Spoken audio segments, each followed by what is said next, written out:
Satgas Operasi Damai Kartans berhasil menangkap seorang anggota KKB yang diduga sebagai pelaku pembunuhan dan Ramil Aradide, Letu Octavianus Sogalrai pada hari Sabtu. Anan Nawipa berhasil ditangkap di Kampung Widimeida, Kabupaten Paniai.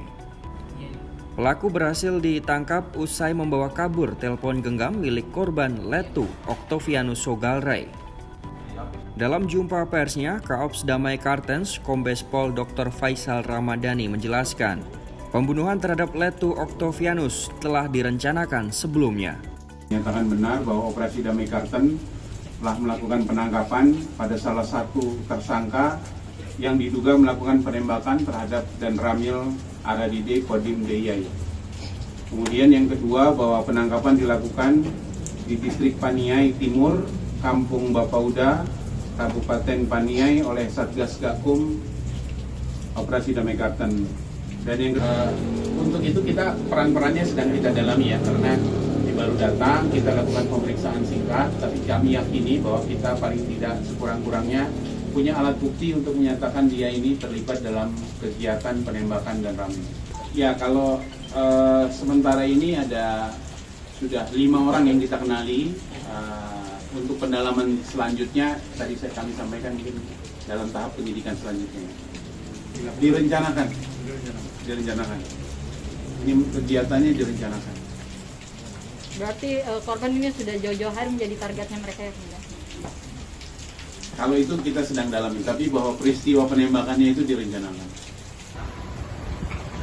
Selain itu, Satgas Operasi Damai Kartens juga mengamankan sejumlah barang bukti, diantaranya satu buah telepon genggam dengan nomor kartu SIM milik almarhum dan Ramil Aradide Letu Octavianus, satu buah parang, satu buah buku rekening, dan satu buah tas samping berwarna biru hitam.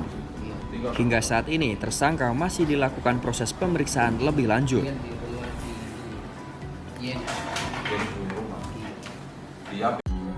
Kloter pertama jemaah haji Indonesia mendarat di Bandara Amir Muhammad bin Abdul Aziz, Madinah, Arab Saudi. Sebanyak 393 jemaah dari embarkasi Jakarta Pondok Gede mendarat pada hari Minggu sekitar pukul 8 pagi waktu setempat. Setibanya di terminal fast track bandara, jemaah langsung diberangkatkan ke Taba Towers Hotel di Madinah. Calon jemaah haji yang tiba banyak berusia 70 tahun, di mana kebijakan fast track ini sangat membantu jemaah yang setelah melalui perjalanan panjang Indonesia ke Arab Saudi. Hari ini, Senin 13 Mei 2024, telah memasuki hari kedua.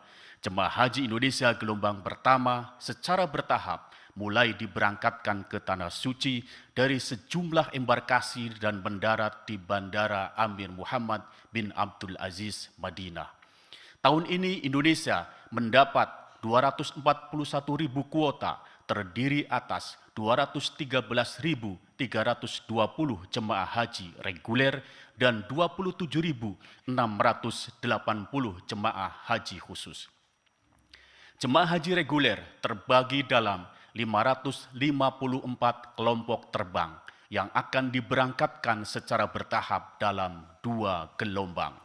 Gelombang pertama, jemaah haji akan tinggal terlebih dahulu di Madinatul Munawwaroh selama sekitar 9 hari sebelum menjalani puncak haji di Makkatul Mukarramah. Gelombang kedua, jemaah haji akan langsung diberangkatkan ke Mekah untuk menjalani puncak haji lalu ke Madinah.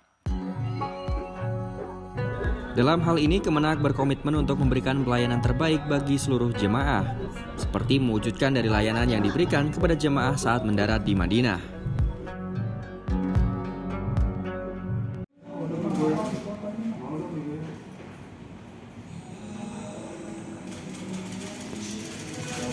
Senin 13 Mei kemarin, pedangdut Nayunda Nabila memilih bungkam usai dicecar oleh penyidik KPK terkait kasus tindak pidana pencucian uang mantan Menteri Pertanian Syahrul Yassin Limpo.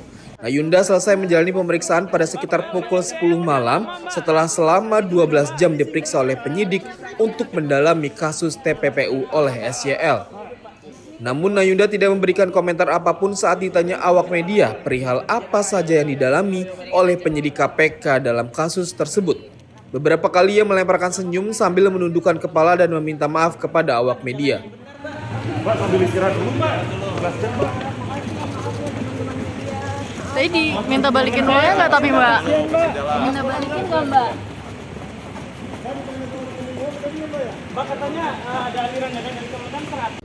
Sebelumnya nama Nayunda Nabila disebutkan dalam sidang SYL di Pengadilan Tipikor Jakarta Pusat dan terungkap bahwa ada beberapa kali transfer uang untuk kebutuhan hiburan yang nilainya mencapai 50 hingga 100 juta rupiah.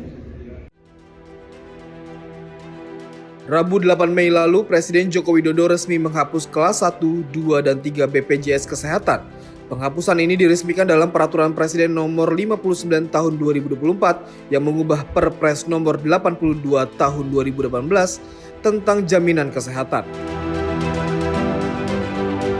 Dalam aturan yang berlaku pada 30 Juni 2025 ini, nantinya tidak ada lagi kelas 1, 2, dan 3 BPJS Kesehatan dan berubah menjadi hanya ada kelas rawat inap standar atau KRIS. Nantinya pemerintah juga tidak menetapkan besaran iuran BPJS Kesehatan terbaru yang tidak lagi ditetapkan berdasarkan kelas. Nantinya kriteria dan penerapan KRIS akan diatur dalam peraturan menteri. Sebelumnya Perpres 82 tahun 2018 ditetapkan iuran BPJS Kesehatan, yaitu Rp25.500 untuk manfaat kelas 3, lalu Rp51.000 untuk kelas 2, dan Rp80.000 untuk kelas 1. Namun tarif yang saat ini berlaku adalah perubahan kedua atas Perpres 82 tahun 2018 yang mematok tarif iuran kelas 3 sebesar Rp35.000, kelas 2 Rp100.000, dan kelas 1 Rp150.000 per bulannya. Nantinya peserta BPJS hanya menerima standar minimum pelayanan rawat inap yang diatur dalam pasal 1 ayat 4 huruf B. Artinya semua peserta akan mendapatkan layanan KRIS di rumah sakit atau fasilitas kesehatan yang dituju apabila membutuhkan layanan rawat inap.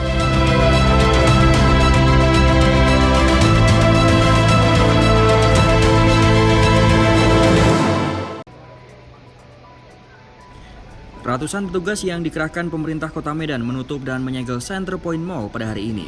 Pengunjung mal dan juga karyawan terpaksa harus keluar dari bangunan yang berdiri sejak 2013 tersebut. Penutupan itu dipimpin langsung oleh Wali Kota Medan, Bobi Nasution. Termasuk spanduk bertuliskan bangunan yang disegel dibentangkan secara lebar. Adapun penutupan mal ini lantaran belum membayar pajak sejak 2011 dengan kisaran senilai lebih dari 250 miliar.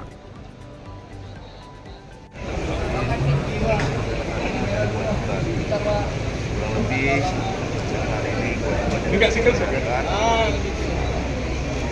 dari 200 miliar.